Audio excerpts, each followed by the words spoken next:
उदाउँदो सूर्यलाई अर्घ्य दिँदै छठ पर्व सम्पन्न।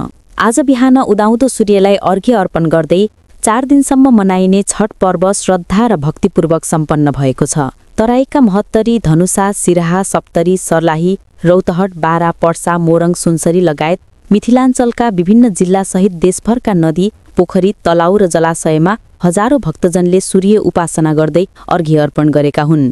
सूर्य उपासनाको मोहक परम्परा मानिएको यस पर्वले सत्य, अहिंसा र सहानुभूतिप्रति मानवको रुचि अभिवृद्धि गराउने मान्यता रहेको छ।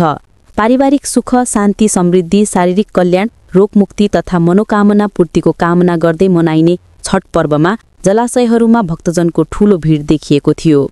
4 दिनसम्म चल्ने यस पर्वको पहिलो दिन शनिबार नहखाए गरी व्रतीले नुहाएर शरीर शुद्धिकरण गरेका थिए। दोस्रो दिन आइतबार खरना मनाइयो, जसमा व्रतीले दिनभर निराहार रहेर साँझ कुल देवता तथा छठ देवीको पूजा गरी नुन रहित भोजन ग्रहण गरेका थिए। त्यस्तै तेस्रो दिन सोमबार षष्ठीका अवसरमा व्रतीले साँझ अस्ताउँदो सूर्यलाई अर्घ्य अर्पण गरेका थिए। घरमा कुटान पिसान गरी तयार पारिएका प्रसाद जस्तै ठेकुवा, भुस्वा, खजुरिया, पेरुकिया लगायतका पकवान तथा फलफूल, तरकारी र विभिन्न पूजा सामग्री सहित भक्तजन छठघाट पुगेका थिए।